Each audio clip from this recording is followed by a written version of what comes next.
Ufa's going to be very, very happy to be in this position, knowing, oh, I am really close to actually making a top 8 again. Yes, absolutely. Sometimes you top 16 worlds 2 years in a row as a random off-the-cuff example. But what we got here is 2 players, one who is trying to win their first regional, I believe, and one who is trying to win their second of the season. A quick reminder that all 3 of our regional winners are currently in the top 11 of our standings. I can't remember the last time we had that, to be honest. Again, I just can't emphasize that enough. I'm not sure we've ever had it. Here come some prizes. I'm not even telling you what decks they are. The prizes make it very clear. In terms of prizes, there's nothing too bad there, as long as we've got some doubling up. There's a fist bump. We are rolling round 13, and we've got Alexander and Ufa. We've got Hawlucha and Gimmighoul. Yes, I mean, I will say in terms of pricing, the Genesect and the prizes isn't great for Ufa. Just saw that. Normally only a one-off. One-off. So yeah, we won't be able to use that attack signal ability to search for evolutions, but we're going to focus on Alexander's turn right now, and he's starting things off with an Ultra Ball. Oh, and the Pheasant Dipty as well, also a one-off for Alexander. So there are some one-off tech EXs which are in there. Genesect for Ufa and a Pheasant Dipty for Alexander. So this Dragapult deck then, what do we do? Well, it's Dragapult by name, Dragapult by nature. You want to build up to that Phantom Dive, you do 200 to the active, and you drop 6 damage counters on your opponent's bench anywhere you like. In addition to that, we've got this Dusknoir, and we've either got Dusclops that KOs itself to drop 5 damage counters, all to one place, or Dusknoir that KOs itself to drop 13 damage counters. And the theory here is that between the 200 to the active, the 6 damage counters you're peppering to the bench with Phantom Dive, and all of these Cursed Blasts from Dusclops and Dusknoir, you can essentially set up multiple KOs and have these big swing turns. Yeah. And turn 1 energy, sorry Freya, very important here, because Dragapult is a 2 energy attacker. It is. You need 1 fire and 1 psychic in order to pull off that Phantom Dive. So especially going first when you can't play a supporter, getting that energy drop on turn 1 feels absolutely amazing. Speaking of feeling amazing, Arvin is about the best thing you can ask for turn 1 as Gholdengo. Yeah, this one's going to be nice and fun. You get yourself an item and a tool. Now, we're not playing Treasure's Trolley or anything like that, or Secret Box. We are going for Prime Catcher here. But what you are going to be able to get is a Buddy Buddy Poffin to go and get some basics. And of course, you can find yourself a fun little tool as well. Oh, it's a Fight Gong and an air balloon here. I like this because you've already got the Lunatone, so I feel confident from there. And here's a Nest Ball, presumably for a Soul Rock. Yeah, so this is actually a very important way about, or important note rather, about the way Gholdengo functions now. So this has always been the draw a bunch of cards with your coin bonus abilities, and then just get a bunch of energy in hand and use that Make It Rain attack, 50 damage times the number of basic energy you discard from your hand. The Soul Rock and Lunatone pair beautifully here for multiple reasons. You can use the Lunatone's Lunar Cycle ability to discard fighting energy to draw cards, literally perfectly timed as Ufa does that there. You need a Soul Rock in play to do it, but you don't mind putting the Soul Rock down because it also has a great attack in Cosmic Beam, which does 70 damage and punches through things like Resistance, which also, perfect timing here, is going to go ahead and KO this Hawlucha. It is going to be nice, and actually starting that Hawlucha is sneaky terrible. It goes down, Ufa takes the first prize, but Hawlucha, you've got 70 HP on those Gimmighoul. So if you can attack with Dragapult, drop 6 damage counters, Hawlucha is what you use to turn 6 into 7 and KO one of those Gimmighoul with a residual damage from Phantom Dive. Starting it is really bad, but Alexander here just goes, you know what, let's INO. I'll have a new hand of 6. Ufa, you just took a prize. You get a new hand of 5. Yeah, yes, absolutely. And not only that, of course, but actually, maybe Alexander doesn't necessarily mind this Hawlucha being KO'd, because now that it has been KO'd, you can get it back with something like a Night Stretcher and use it to pull off a Phantom Dive carrying a Gimmighoul on the bench. It's literally more useful in the discard than it is on the field. Absolutely. But that first prize from Soul Rock, you know, I made this point yesterday, I'm going to say it again, new day. Everyone looks at Lunatone and goes, that's phenomenal draw, that's great. And it is, but Soul Rock being able to do 70 for 1 energy and go through Resistance, arguably even better here, because a lot of the time now, Gholdengo can take the first couple of prizes with Soul Rock and not even have to go into Gholdengo, not have to put themselves at risk of giving up 2 prizes. It is great in the early game, and honestly, any time you can weave it in for a KO is a big win. Yeah, but now an important continuation to explain the strategy of this Dragapult deck. So Alexander has gone ahead and played this Buddy Buddy Poffin, grabbing himself another Dreepy and a Budu. This is going to be what he wants to do. So the best Dragapult players, what they'll do is they'll bring that Budu into the active, announce Itchy Pollen, and just build up the resources in their hand using the Dracloak's Recon Directive ability. Look at the top 2 cards of the deck, one to the hand and one to the bottom of the deck. You keep doing that turn after turn, you slow them down, and then once you have a crazy strong board built up, you blow them away with a fearsome Phantom Dive that they can't go back from. That's the strat. That is the strat. Problem is, unlike in some decks we saw yesterday, that Budu is not going to be getting a Bravery Charm. No. Which means Solrock will just KO it straight away. You can have one turn of Itchy Pollen. It does hit 20 for weakness, funnily enough. It does. And turns off items, but Solrock is just going to announce Cosmic Beam and KO it next turn. So you have bought a turn in terms of, you know, setting up, but you are giving up a prize to do this. There is no question whether that's happening or not. Yeah, and this strategy is strongest when you can pull off the Itchy Pollen early enough where you deny them from being able to attack. This is not the situation that Ufa is in. Oh, in fact, Boss's orders onto a Dreepy. That is way more fun than KOing a Budu. So, hey, good news, Alexander. You can have another turn of Itchy Pollen. Bad news is it is at the cost of a Dreepy. A much better attack target for the Solrock there. And honestly, Ufa's not worried about this right now. They want to take a prize every turn. They're taking a prize every turn. This is going fine. It is, and it's very heads up from Ufa as well, because recognizing, yes, item lock is annoying, but I have something that can KO whatever I want. And the whole reason why Alexander is going to be item locking in the first place is because he just wants to buy himself more and more turns to find more cards of Recon Directive. What's one way to reduce the amount of Recon Directive you can do? KO the Dreepy. Thank you very much. Or KO the Dracloak. But yeah. Dreepy's got lower HP. That's a little bit easier. Now, we do see the ace spec coming down from Alexander.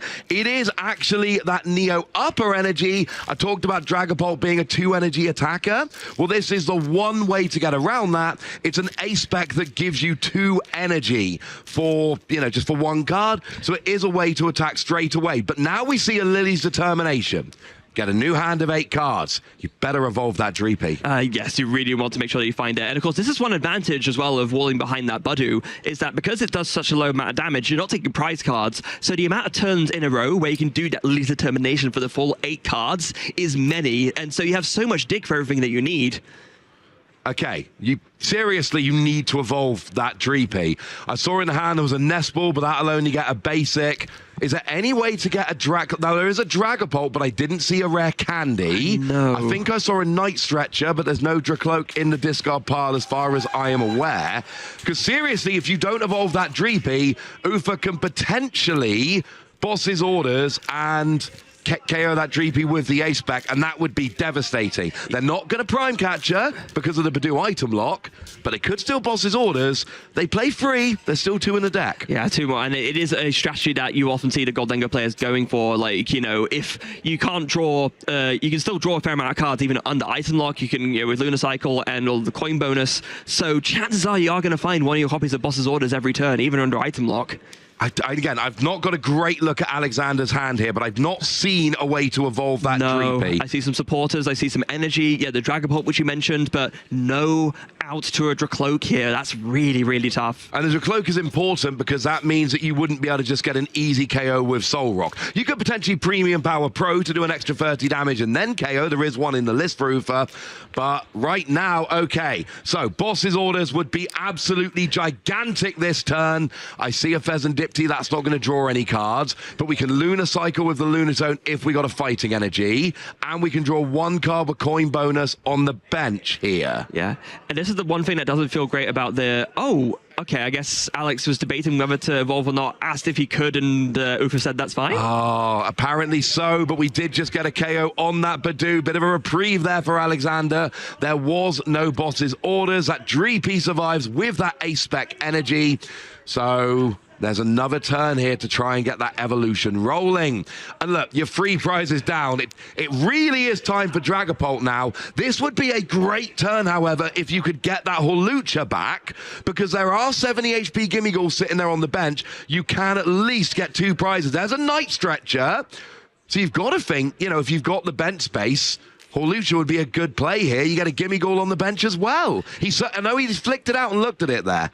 Yeah, I think what he's trying to figure out is there a way for me to basically wipe out Ufa's board? If I go ahead and look at the amount of access to the Dust Clops and the Dust Ward I have, okay, but there's a Hawlucha. Okay, so this will be the start of it.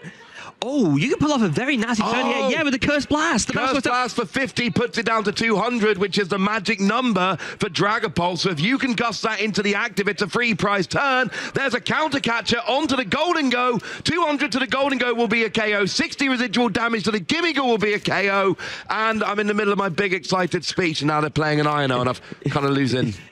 No, but this is still part of it, because, of course, one of the great benefits of giving your opponent a prize card with a Curse Blast, you give them one less card of Ino, so they have less outs. Yes, fewer outs there, so that's 2 cards for Ufa on the Ino, but you're also KOing, you're giving them 2-card hand, you're taking 3 prizes, so you're only down by 1, you're taking away the coin bonus from the active Gholdengo you're KOing, you're taking away the potential coin bonus from that Gimmighoul, which could evolve, so you've got 1 Gholdengo absolute maximum next turn, and again, that Hawlucha, absolutely huge. Now we're playing another counter catcher, and we're not KOing the Gholdengo. Interesting. We are KOing, well, we didn't drop the 6 damage counters on the bench. Because no, he couldn't, no energy. Oh, there was no second energy. Oh, my goodness. So we did get the hit into the active with Jet Headbutt for 70. That was so close. So basically, Alexander needed to find another energy off the Ino, and he whiffed. Oh my goodness, that is a bad miss, and that means, and bearing in mind, had they not attached that Neo upper energy to the bench Dreepy, they could have had the attachment. It's a moot point now. That would have been absolutely devastating. And look, getting the second counter catcher to get the KO on the Gimmighoul was still nice, but you just used 2 counter catcher to take out a Gimmighoul. That's not the most efficient use of resources there, Freya. I think the term you're looking for is a missed opportunity, a big-time missed opportunity. That was, and that has really opened the door for Ufa here, who, of course, now still has that coin bonus for the active Gholdengo and has the, we've just seen Lunar Cycle. We've got a potential second coin bonus if you evolve that Gimmighoul. No item lock coming in either. No item lock, and, of course, if you do evolve the Gimmighoul, then that means there's no easy KO for the residual damage from Phantom Dive. I'm so used to seeing these Dragapult decks just have Phantom Dive, and we're on like turn 4. I did not even consider they didn't even have the energy, but they didn't. And that meant that Ufa is a huge reprieve, and showing all of the energy there to KO the Dragapult. And that is going to be game 1 for Ufa here. Just saying, look, I've KO'd your Dragapult. That's 2 prizes. I win the game. Whiffing that energy. Absolutely devastating. And Ufa takes game 1. Wow. And it just goes to show, right? I think we just assumed that, oh yeah, of course it could be a Phantom Dive, right? But yeah, missing the energy there of the Ino, just the absolute key piece as we go back and look through this game. We go back to the replay here, and of course, we saw the starting with Hawlucha, not ideal, and here we go from Ufa with that really quick KO with the Soul Rock onto the Hawlucha through that resistance. Then we saw the boss's orders onto the Dreepy for KO number 2 with Soul Rock, and just doing what you need to do. In comes Bidoof for the item lock, so we're going to see KO number 3 from the Soul Rock onto that Bidoof. We then saw the counter catch, and this was the big play, whiffing that energy. So you Jet Headbutt onto the Gimmighoul, but that just opens up the game for Ufa to go, oh, cool. So I've just got a ridiculous amount of energy now. I'm going to use Superior Energy Retrieval. I'm going to get all of my energy, do a giant KO on your Dragapult, and oh, look, there's my final 2 prizes. Had the Phantom Dive come off, then I think Alexander probably ends up winning that game, but within that energy, all important, and unfortunately, that's how game number 1 ends. Well, fortunately for Ufa, I suppose. But yeah, for our former, I guess, well, the current season regional champion, he's going to have a little bit more of his work cut out for him if he wants to try and recover 2 games to win. I mean, if anyone can do it, it's going to be someone like Alex, who's been in these situations many times before. It absolutely is. Let's have a look at the prizes. No one-offs there. No, there's 2 Duskull in the deck. Oh, the Monkey Dory tech for Ufa is interesting. The Monkey Dory tech is gone, which is a little bit sad. That can help to kind of remove 1 energy from the Gholdengo calculation, but didn't come in last game. Nothing too terrible. You're right, that could come in if need be. Right now, it is a fight gong, and we know what we want turn 1. We've already got a Gimmighoul. We know it's not being KO'd next turn, so go find your sun and your moon. Yes, and go, not only that, try to play as many items as possible. It is a big difference going first versus going second. Both of these decks want to go second to draw a bunch of cards or find a bunch of cards with their supporters. When you aren't able to do that, you're not going to be able to do as much. No, absolutely not. The item lock is going to be coming in early from Alexander. That Badoo already in the active. But if you can get your Solrock in the active with an energy at the end of this turn, you're going, I don't care if you do 20 damage to me. Oh, that's a horrendous hand from Ufa. Like, look at that. It's like almost like nothing going, not even for next turn. Air Balloon, Gholdengo, bunch of energy. I mean, you can evolve into Gholdengo and draw 2 a coin bonus. Yeah, I guess so. That's the one thing that you have going for you. But still, this is not the turn one you would have wanted in any situation, let alone staring down a Badoo that you know is going to itchy pollen you straight away. You're going to get itchy pollen. Now, there is a world here where it's fine, because itchy pollen only turns off items, so your Air Balloon is still going to be fine. If you evolve into your Gholdengo and you manage to get yourself towards Lunatone fighting energy, then you're going to be fine because you've already got the Air Balloon to retreat. You've got your coin bonus in the active. You'll be fine, but you have to do that next turn. Yes. That's your only option. Over to Alexander here. We are Ultra Balling. We've got a Badoo in the active, and this is your classic. Okay, I can look at my deck. Let's figure out what's prized. Yeah, and as we were already talking about, especially on Alexander's side, nothing really too crazy. It's mainly, as you were kind of already saying, things that you run multiples of and 1 copy in there. That's pretty much the ideal prize card layout, to be honest. Yeah, absolutely. The way I've often said it is, if you don't have bad prizes almost every game, you probably don't have a particularly good deck. You should not have 6 cards that you're like, I don't mind that they're prized. You should need all of your cards. There is a Dreepy off of the Ultra Ball, so at least we got 1 of them rolling. And honestly here, all Alexander really needs is an energy. The problem is, although it's not that likely, you know, especially with a hand, there is a chance for Ufa to go Lunatone, energy on Solrock. We know we've got the Gholdengo Air Balloon already. That is true, yes. And of course, Air Balloon, with the tool reclassification, even though it's that old print which says it's an item, it's not an item anymore. It ain't no item, Freya. But essentially, all you need here is Lunatone, energy, boss's orders, and that will KO a Dreepy. So you'd rather not pass over to Ufa with only 1 Dreepy on the board. There is a world in which it goes wrong. Here's an Iono, which on the you lost the Air Balloon and the Gholdengo, but your hand was pretty trash. It's probably going to be better. There is a boss's orders at least. Oh, but I do see there's the Lunatone, but I don't see any energy. I see an earthen vessel. There's an earthen vessel. But they're going to get item locked. Yeah, that's not great. That's what I mean. There's no way, there's no outward energy that you'll actually be able to use. Oh, I mean, if you put it that way, fine. But you're absolutely right. So we need to top deck an energy, and that could, and also we don't have the Air Balloon anymore. Oh, and Prime Catcher, not great. I mean, it would be amazing. You know, if it even wasn't item locked here, Prime Catcher and Earthen Vessel, genius. Professor Turo picks up the Gimmighoul. We pop it back down again. But you're right, there's no energy, which means no attack. And this is what Alexander wants. This is what these Dragapult decks are trying to do when they put Badoo in the active. Ha! Oh, you don't have any energy. No, you can't play an item to go and get it. Now you've lost a turn. Yeah, Badoo is nowhere near as strong when your opponent has a Pokemon that's just doing 70 damage every turn. When they don't, this is what happens instead, and this is how Dragapult runs away with games. And now we see a new 8 cards from Lily's Determination. It draws 6 cards if you don't have 6 prizes, but if you do have 6 prizes exactly, it draws 8, which is absolutely absurd for setup decks. Such a ridiculous card from setup decks. If you're talking about the best thing that came out of the Mega Evolution base set, you could go Lunatone Solrock. You could also say Lily's Determination. I think those are the 2 top packages. I think it is safe to say 8 cards drawn now from Alexander. Once he find a whole bunch of stuff, and Alexander ain't item locked. So he can do as much as he likes. Now we see that Dracloak coming down using that Recon Directive. Oh, right, the Jamming Tower. That's a great find from Alexander. Especially turn off things like that annoying Air Balloon, which your opponent, you know they're going to want to use at some point soon. Can we get more evolution? That's what Alexander really wants here. They whiff the energy, they whiff the energy turn 1. You want energy and you want evolution. That's the goal here. Get energy on your Dracloak. You are going to Itchy Pollen. You don't need much, but you need an energy and you need as much evolution as you can get away with. Remember, last game was lost because Alexander whiffed an energy attachment. Yeah, so you really want to be finding those turn after turn. Also, want to draw a note something here. I really like the choice here to attach this Luminous to the Dreepy. Bearing in mind that there is a Neo Upper in hand, you wanted to keep that in hand so you can attach it to the Dracloak once it evolves to a Dragapult, but doing things this way means that you kind of spread your energy in a way that makes a lot of sense. Yeah, there's no easy target. If your opponent does have a chance to gust and KO, they can either go for the basic with the energy, or they can go for the stage 1 with no energy, but there isn't a super obvious target stage 1 with an energy. Here's a buddy Poffin going to get a couple extra basics. Was that just a very great draw pass move for there after the Itchy Pollen? I think it was. Yeah, look at the 3 damage on there. Oh, that's bad. That was the quickest draw pass I've seen in my life. That was so quick. If I hadn't seen the damage on the Solrock, I might not even believe it.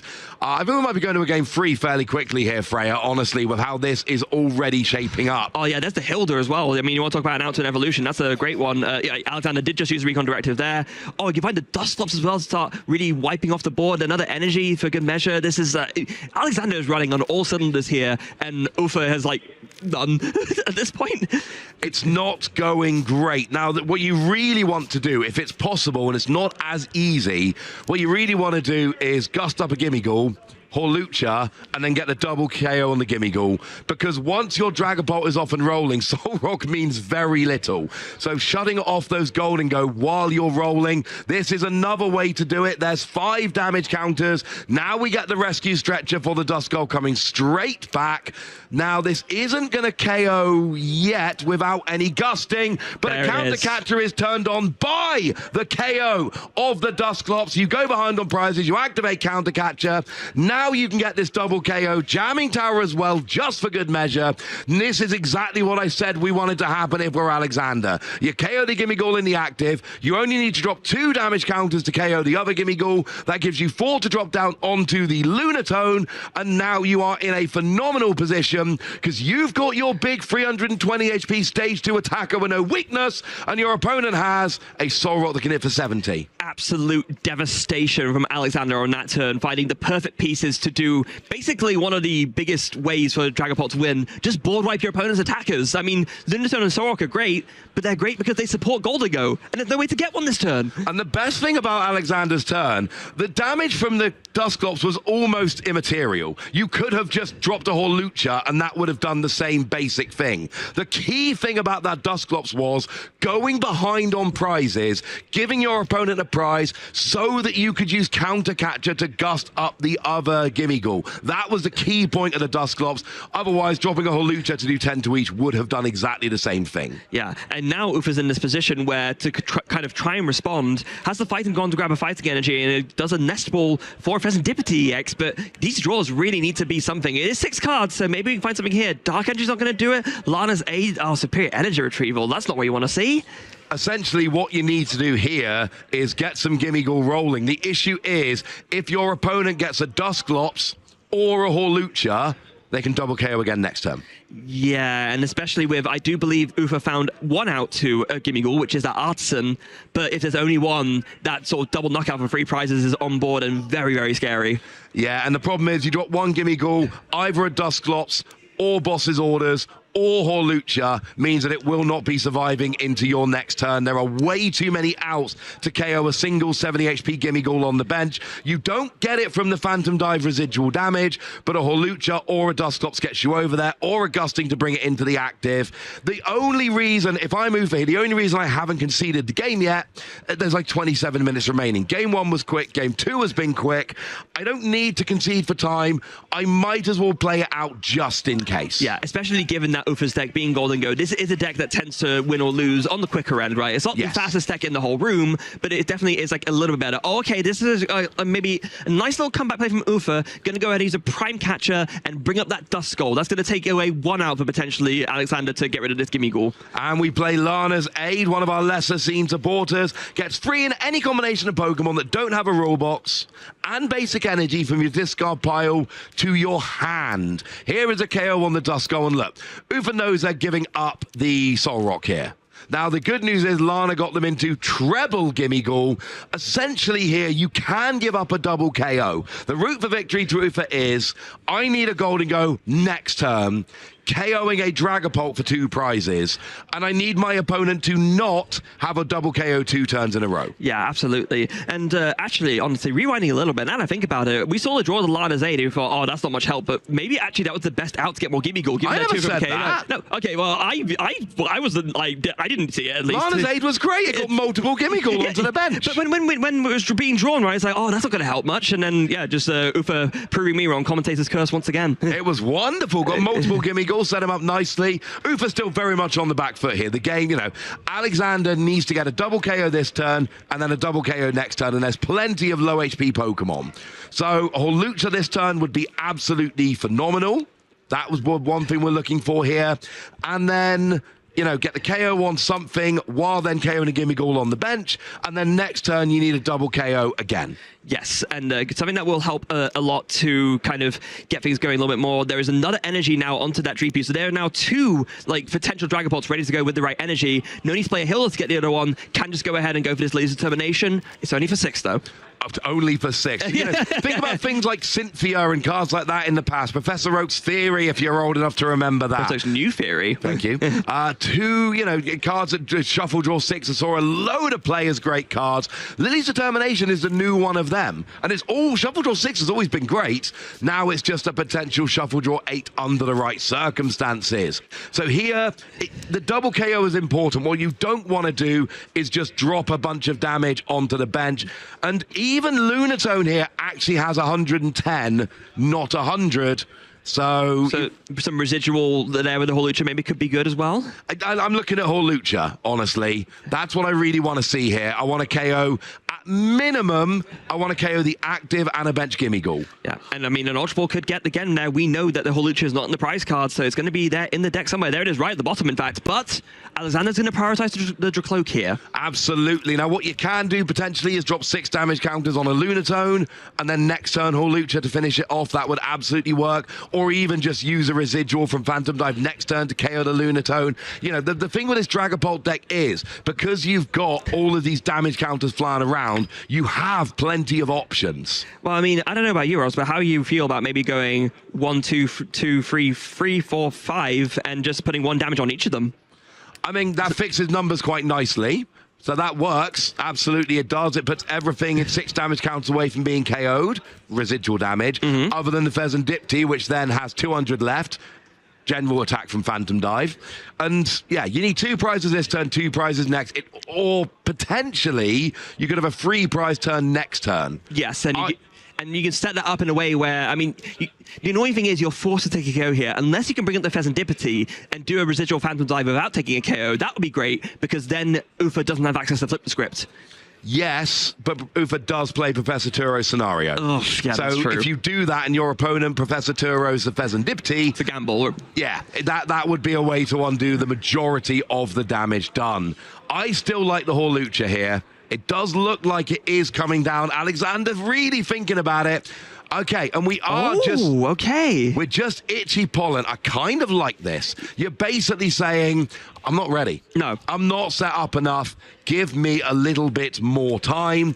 And that's where we're going. The Solrock, incidentally, now 7 damage counters remaining, like the Lunatone. Oh, hold on. There's actually another very clever reason for doing this. Buy yourself 1 more turn of time, sure, but also, if you force Ufa to take a KO here, Ufa is suddenly winning the game again, and Countercatcher is back live. That might be something we're thinking of as well, trying to get Countercatcher activated. You know, big free prize turns are absolutely in play. Here comes the boss's orders onto that Dreepy. Not such a big deal now as it was earlier in the game. Here we see the KO with the Solrock. Ufa goes down to 3 prizes remaining. Countercatcher is now online if you've got access to it.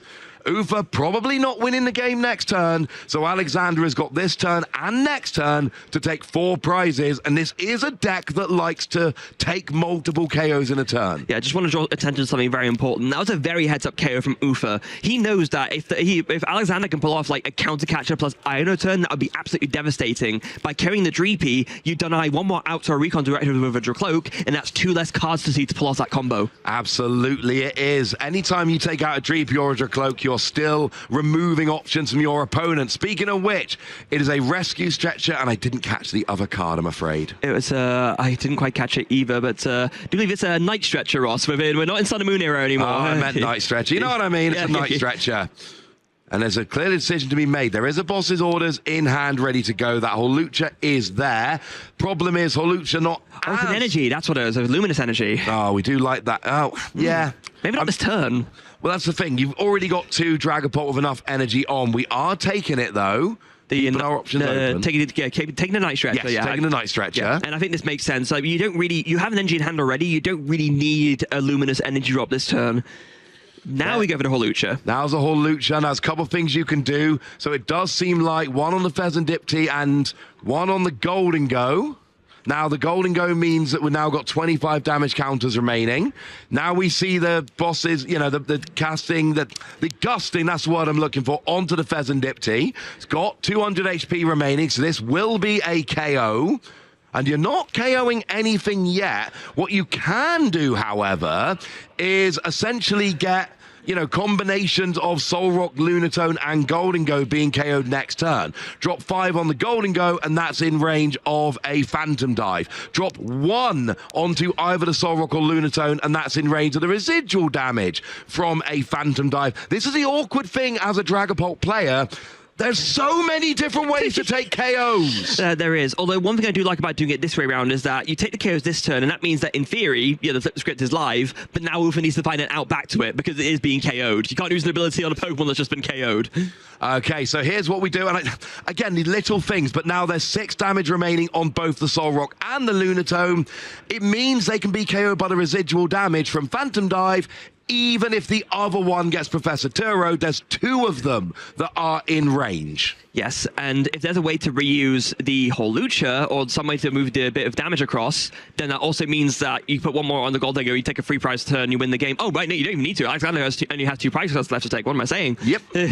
But the Gholdengo's got 210 remaining, not 200. Yes, that's the awkward thing. But having said that, if it had 200, it wouldn't be in the active. No, so you'd no still way. need Gust, and Gust wins a game anyway with Solrock and Lunatone. So I don't think it's such a big deal here. I love that there's now 2 Pokemon that are 60 damage away from getting KO'd. So that gives you that second KO if you do get the gusting. Yeah. And one important thing to note, Ufa is not playing that picnic basket tech that we've seen in so many other Gholdengo lists. That would be one way to play around the situation, opting for like the mini Monkey Dory package instead. But I don't think it's going to be able to put it together this turn. Here's a coin bonus for 2 cards.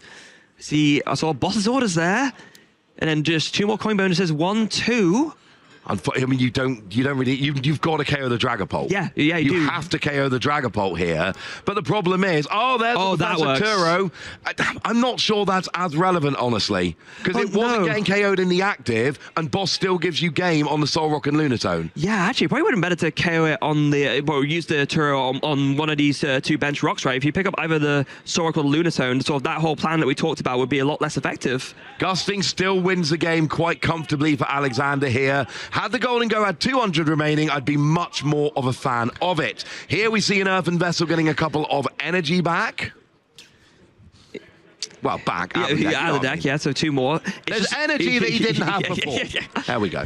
Yes, and so now it's a matter of, the hand is very, very big. You'd imagine there are enough in there to get the KO. I count, what, 2? There's a Superior Energy Retrieval. Not even done a Lunar Cycle yet, so actually with the Superior Energy Retrieval, I do think the KO is found here. Problem is, you have to take the KO. If you take the KO, you open up Countercatcher.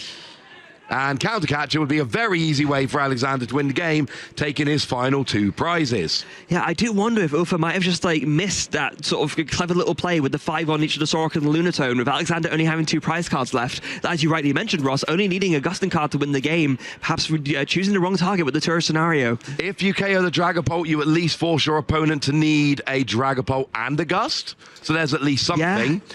Now, it does seem like we're having a look at the discard pile here. Ufa going, let me see what you've got. Let me see your options. And you want to be counting things like boss's orders, like Countercatcher, like Dragapult, like Night Stretcher. You know, what are the odds they've got what they need here? Dragapult is probably not KOing Gholdengo next turn because there's no Dust Skull down. No. And if your opponent goes down to 1 prize, that's a moot point anyway.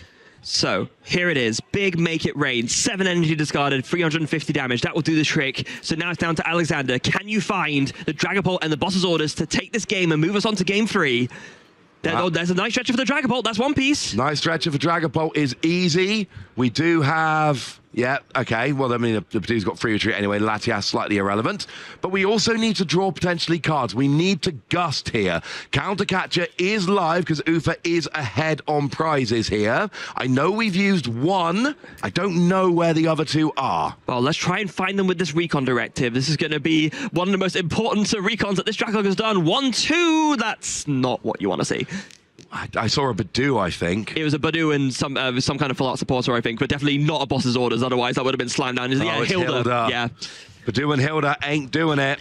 But you know what? Maybe you consider going for Hilda, finding another Draclo, because you go for one more recon directive. I guess it depends. You need to calculate the odds, right? What is more likely to find me that last counter catcher, especially if I need to play a draw supporter, so boss's orders isn't going to be an option for gusting.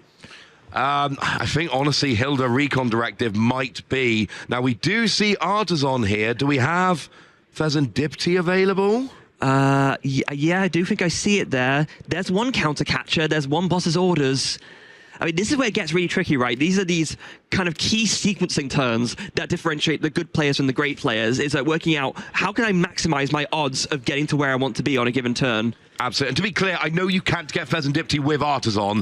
I was just looking at the deck to see whether it was there potentially. Okay. I think Lily's determination for 6. That's... Yeah, I think I think at this point you know you're having to play a supporter, so with the amount of cards he played from the hand, give up the boss's orders, just maximize your odds of finding a counter catcher. But Dracloak is an option. Fezandipti is an option. These are both outs. Now you boss is now out. It has to be a counter catcher. Counter catcher will win you the game on the double KO on the Solrock and the Lunatone. Badoo's got free retreat, and we got a Latias just in case it doesn't have free retreat, even though it does. We've got the Dragapult with 2 energy. Everything else is there. We are, like so many games we've casted together, Freya, looking for a gusting option. 6 cards, but that might not be... Oh, there we go. Straight away. Countercatcher in the first 2 cards, Countercatcher onto Solrock or Lunatone, and then, what am I missing, Freya? And then Phantom Dive for the double KO.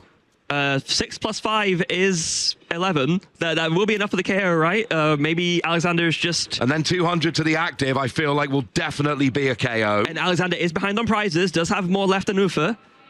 Are we missing something here? Don't think so. There is a recon directive coming in, looking at the top 2 cards. There's another counter catcher, just in case the first one wasn't enough. There's a counter catcher, and there is a KO on the Solrock and the Lunatone. Made us wait a minute, but there is a double KO, which evens it up at 1 game apiece. And like so many games in the past, we saw it was the really careful damage counter manipulation from Dragapult, which gave the win here, leaving both Solrock and Lunatone with 6 damage counters remaining on each, meant that that double KO just needed the gust. Yeah, but it's interesting that maybe Alexander missed the first counter catcher in the hand, didn't realize he found it. Either way, what a great game to look back on. I love this. Here we go into game 2 then, and we saw that the Badoo was doing stuff early. That itchy pollen was working in game 2 like it didn't work in game 1. Here we see the Dusclops going down just to really activate that counter catcher. Then we saw the double KO on both of the Gimmighoul. Of course, the 5 damage counters also helped to facilitate that. And that was, you know, with an Iono and a jamming tower and all that fun stuff, really trying to limit Ufa's options throughout this entire game here. And this is where we see those damage counters start to tick up. There was an army of Gholdengo, and Alexander didn't care a single Gholdengo all game. No time for Gholdengo. We see the gusting KO on the Fezandipti after the Hawlucha damage counter. This is where we see both the Solrock and Lunatone getting manipulated to 5 damage counters, putting them in range of that double KO. And then we see the Lily's determination, which will then go and grab that counter catcher. A second counter catcher grabbed off of that recon directive, and then we just play it down and go double KO. Let's go to game 3. Yeah. Beautifully explained. And also, I mean, credit to Ufa in that game as well. got completely board wiped of Gimmighoul, Yes. still managed to find his way back in and almost take that game. Absolutely, and it's very interesting. You know, we talk about, you know, prize mapping and routes to victory and all of that. Alexander managed to take that game without taking out a single Gholdengo. Oh, that's Genesect in the prizes again. Yeah, those 2 superior energy retrieval might be a bigger deal, though. Oh, I don't like that at all. No, maybe in the early game it doesn't matter as much. You're taking KOs with Solrock, so maybe from that sense it's okay, but in general, yeah, I think you're not wrong. You're going to need to find them. Either way, Alexander going to be going first here, of course. Ufa choosing to go second, given that he lost, but starting with a Buddy Poppin and a Nest Ball already going first. Pretty good feeling. Absolutely. I feel like Badoo is going to be coming out thick and fast here. Now, the good news is Ufa's going to have that one turn where you're not being itchy pollened so that you can start rolling, but it's going to be a bit difficult. Again, it's like we saw in game 1, not in game 2. Get your Solrock, get your Lunatone, get your energy, and say to your opponent, every turn of itchy pollen will cost you a prize. Yes, and if you're in that position as Ufa, that is how you win the game. That's how you won game 1. Like, yeah, there was the Buddy who established, but just knockout, knockout, knockout. And if you can't, as the Dragapult player, buy yourself enough turns, then that's how you end up losing the game. Unfortunately was how he ended up losing the game. We do see a couple more Dreepy coming down. There's a Nest Ball as well, which is going to go and grab a Latias. Very important here. 2 reasons. Firstly, put something in the active Ufa can't get a cheeky KO on with Solrock. Secondly, make sure you've got something in the active which can easily pivot so that you can have whatever you want there later. Over to Ufa, and oh look, turn 1 Arven.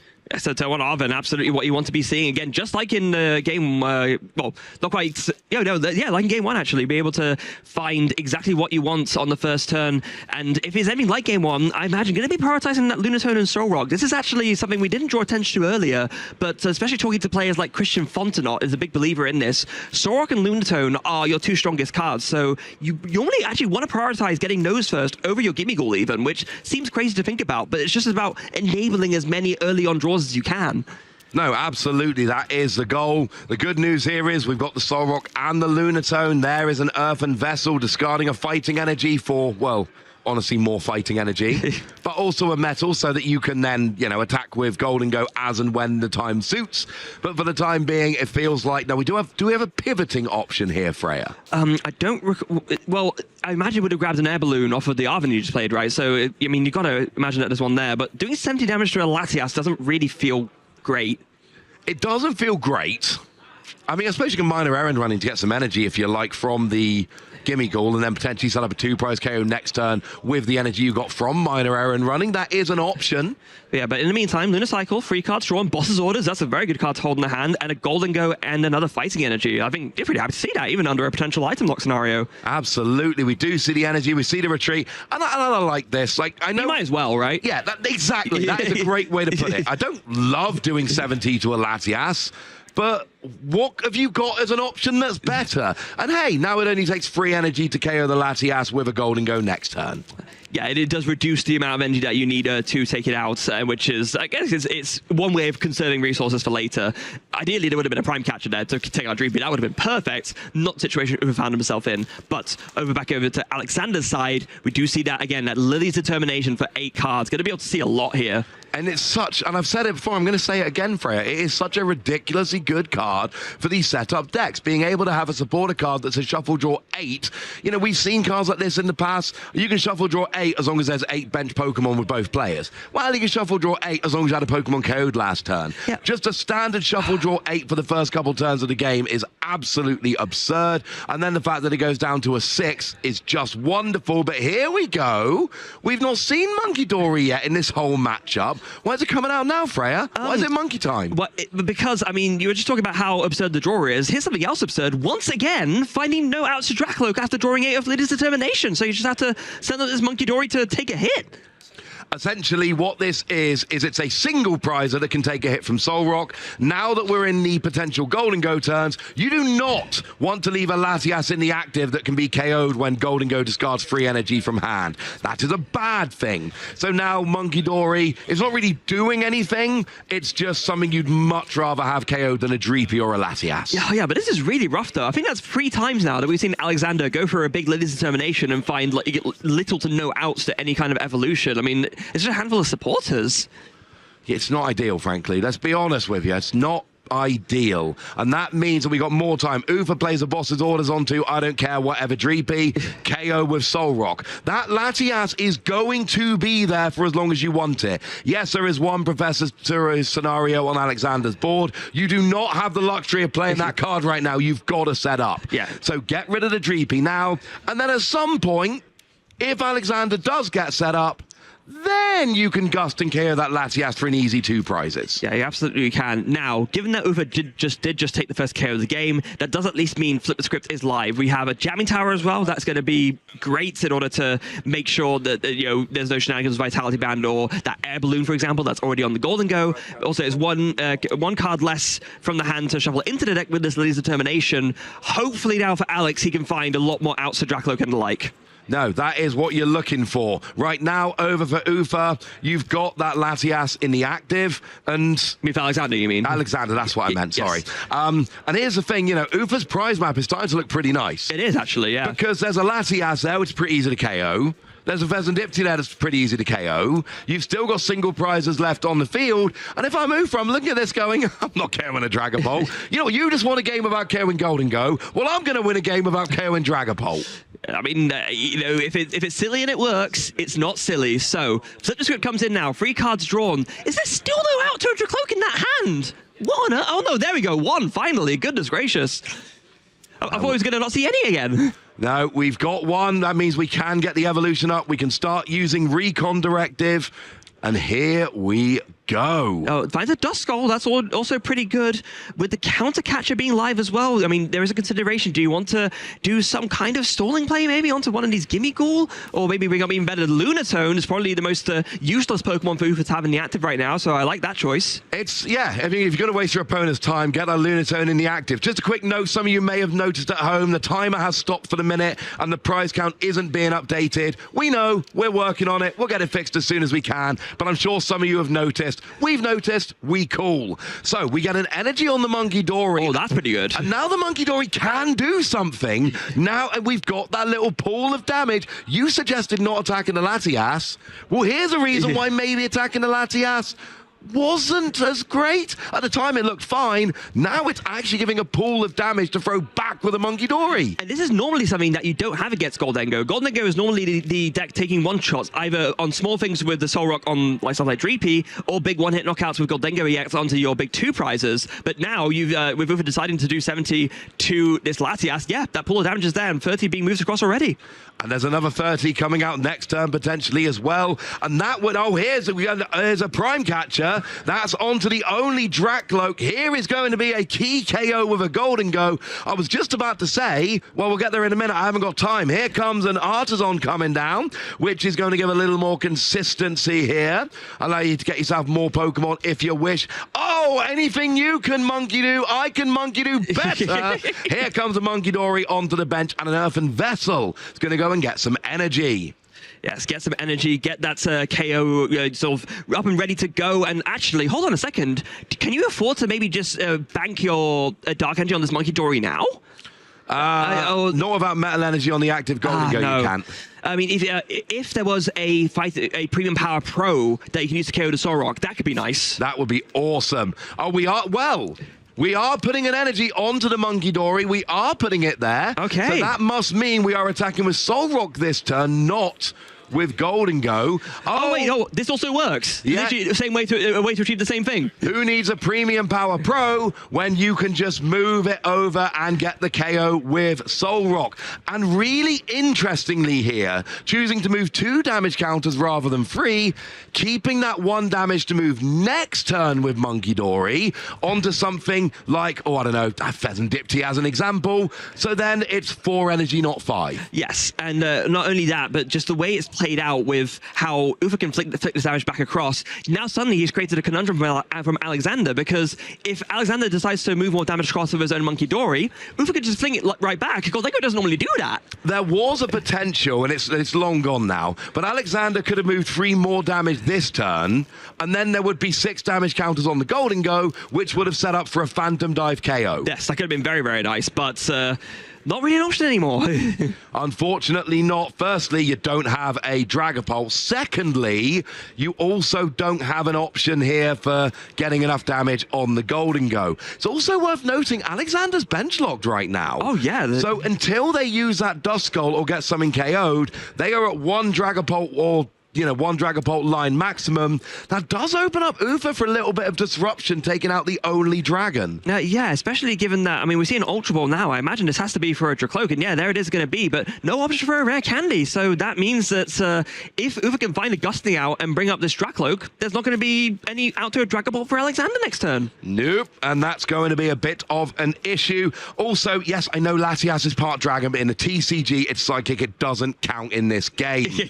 So that is really the goal here. You want to try and go after that Dracloak. If you can get rid of that, Alexander's got tricks, Duskull and Monkey Dory, but this is a deck where you attack with Dragapult. That's your attacker. I mean, your main trick is Phantom Dive bench damage. That's kind of your bread and butter. If you can't do that, you're really not going to be having a good time. So we'll get to Ufa in a minute, see if they can take out that lone dragon on the bench. For now, Alexander's looking at options, looking at Ufa's discard pile and going, all right, what have you got?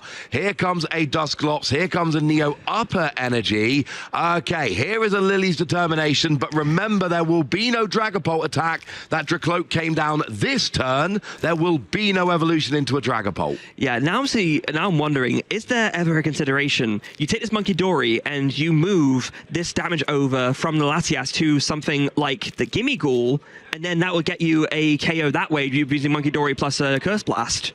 That would absolutely be an option, yes. That would be a way to take a prize. It's a little awkward. Curse Blast becomes really annoying when your opponent's a couple prizes up. Yeah, exactly. It kind of would help Ufa's prize map too much maybe here. And actually, oh dear, like just looking at the time left on the clock, that is not a good amount of time to finish this game. No, the timer is back. The prize count is being updated, but we got 40 seconds left. Basically, Alexander, I'm just going to say it, Alexander's not winning this game right now. No. But for Ufa to win this game, they basically need to go to them, take a 2-prize KO as fast as humanly possible. Try and make time run out on Alexander's turn so that you get that +1 turn that you can use for your last 2 prizes. Unfortunately, we are so short on time here. It looks like Alexander is going to end up being turn 0. That will make Ufa turn 1. And I absolutely believe Ufa can win this in 2 turns. Yes, but not in 1. And that is all that he's going to have. There's a timer ticking down to 0. Time has been called on Alexander's turn. He's going to be turn 0, and Ufa's going to be turn 1. That is going to be the all she wrote. Oh, unless the timer is slightly off? There's always a chance the timer is slightly off. We will get confirmation just in case. But Ufa here is going to be able to take a 2-prize KO if they've got some gusting without using item cards. And then potentially game could be won next turn. Alexander cannot win now, so honestly, Badu is not the good prize map for a Gholdengo. No, it really isn't. All Alexander can really do here is just Badu and hope Ufa whiffs 2-prize KOs and that this is their last turn. Yeah, there's a coin bonus granted with the Badu coming in with the Ichipon with the item lock. There it is. There's the handshake. There's the tie. And Ufa there is going to be feeling a little hard done by. Knows that they were so close to winning that game with just a little more time, but they did not have a little more time. We end 1-1, which might be a fitting way. Look at the records there. Both of these players are going to go to 10, 2, and 1. Both still in a phenomenal position in this tournament. Hits, have a look at how it all went down. Yeah, so starting off with game 1 where Ufa was able to set up so well here, going second, starting off with that Arven, and really, prioritizing this Historic Lunatone package, both for the extra draw, but going in straight away with a KO on this whole Lucha. This is exactly what you want to be doing against Dragapult as the Gholdengo player, and it happened turn after turn too. Yeah, we had the boss onto the GP for that second KO, and Ufa was just going here. Itchy Pollen does not do anywhere near as much when your opponent gets a prize every single turn. We saw the counter catcher onto the Gimme Ghoul with that really fun little the double KO there, but it was not to be. Oh no, it wasn't a double KO. They whiffed the energy. My apologies. Yeah, it was a jet headbutt, yes. And that was the deciding point in the game, not having the energy, whiffing that double KO so that Ufa could come back and just get that gigantic KO on the Dragapult and go ahead and win game 1. But then in game 2, the contrast, right? Alexander went second, set up superbly, and Badu did what it does best, prevent your opponent from being able to set up at all and enable you to do a big board wipe turn like what happened here. Yeah, we saw the big board wipe, getting rid of all of those Gimmighoul, like what they wanted to do at the end of game 1, but didn't work. It worked way better in game 2. And in game 2, it was all about those damage counters. They all came down perfectly. Alexander didn't even really care about KOing Gholdengo. We took 2 prizes off Gimmighoul. We then got the KO on the active Pheasant Dipty while putting both the Solrock and the Lunatone to 5 damage counters each. That meant that just gusting the following turn would be enough, and Lily's determination, well, we got 1 counter catcher off the Lily's determination. We then actually had a recon directive getting a 2nd counter catcher, only needed 1, and that meant that it was game, KOing the sun and the moon. Yeah, and then going into game 3, honestly, a surprising amount of monkey business for 2 decks which don't really focus around Monkey Dory. Absolutely, there was. We saw a lot of Dreepy, but again, Ufa there. We've got the Prime Catcher, KO on to that Dracloak nice and early. We saw, real lot of other bench Pokemon from Alexander, not having too many outs to Dracloak, not having too many recon directive, and then we saw the KO with the Monkey Dory combined with the Solrock. We see Badoo coming up here, and we got to the end of the game. We ran out of time. Ufa in a really strong position, but without the time to finish out the game, meant that we end 1-1 with a tie, but both players sitting at 10-1 in very good position in this tournament. Yeah, and also with 2 so great decks. And again, I want to re-emphasize this. These are 2 decks that don't always play Monkey Dory. Nope. And usually, even if there is one present, this isn't a matchup where it would be relevant. But fascinatingly, in that game, we talked about it right at the start of game 3, it's a real shame we didn't get to see how the rest of it panned out, because it could have been a very interesting world in which that very first attack from the Lunatone and onto the Latias ended up making the difference one way or the other. Absolutely. Now, a couple other quick updates since we're getting so close to the end of the tournament. Nikolai Steborg and Kimper Bega have gone and tied over on table 1, both sitting, 11-0-2 for Nikolai and 10-1-2 for Kim. Paolo Camus is sitting at an 11-2 record after beating Drew Stevenson over on top 8. Rune Hyemans, Daniel Magda, and Omar Sahin all have gone up to 32 match points with wins in this previous round. So those are also Alexander and Ufa, we just obviously saw on stream, and Oyvind and Kai Wainwright, powerhouse clash on table 2, still going on. But that's your update in terms of some of the players who are in position for ASIM Top Cut right now. Yeah, and I'm sure there will be some very high-level gameplay going on there. Speaking of which, I would like to do a bit of a deep dive on some of the high-level gameplay and monkey business going on in that game. So why don't we take a look at this clip here? So this is where we see the Monkey Dory come in. And we talked about it a little bit before, but it really bears repeating here. We were talking about how the distance from Ufa, maybe you want to find the Premium Power Pro combined with some kind of gusting card in order to KO this Dracloak. But with Alexander having moved over some of this damage, with of course his own Monkey Dory from this Latias onto this Gimmighoul, all of a sudden, that offered the opportunity for Ufa to set up his own Monkey Dory, which he was there sitting in the hand with the Dark Energy, Prime Catcher, then coin bonus for 2 cards. There goes the Arton to find the Monkey Dory there, then also counter the Jamming Tower, very important to do as well. Yes. And then down goes the Monkey Dory with the Dark Energy, and all of a sudden, you can heal off your own Gimmighoul whilst taking this KO on this Dracloak. No, absolutely. Very well explained there, Freya. I'm keeping an eye on some other games. Antoine Boulet is up to 9-2-1, going against Daniel Powell from the UK, also at 9-2-1. Just a little bit. I gave you all the top tables. Kind of the table below is those 2 players. So, keeping an eye on all of this. We'll see how it shakes out. Honestly, trying to get into that asymmetrical top cut when there's 2,200 players is so harsh. And actually, while we're here, asymmetrical top cut, what do I mean by that? What I mean is we look at the top 8 players and we look at the number of match points that player number 8 has. And then we go, well, hang on a second. If there's other players that have the same number of match points as a player in number 8, it doesn't seem very fair that they don't make top cut. So if you have the same number of match points as the player in 8th position, you make top cut up to a maximum of 16. There is a chance you can still bubble out if there's more than 16. That happened to Drew Stevenson, actually. Yeah, happened to Drew Stevenson. Has happened once this season. But it is also important about positioning. Let's say there are 10 players who achieve the right number of match points. That means players 1 to 6, they're in top cut, they go straight to top 8, put your feet up, have a drink. But players 7, 8, 9, and 10, they have to play the asymmetrical top cut round to determine the last 2 spots. So it's not just getting into Asim, it is getting high enough that you don't play that asymmetrical top cut round. I know we all love playing as much Pokemon as possible. Don't give yourself an extra chance to get knocked out of a tournament. No, not going to be a good feeling. Who are you backing to win the whole thing? Oh, I don't know. That's not fair. Putting you on the spot, Ross. Right, who am I backing for the whole thing? No.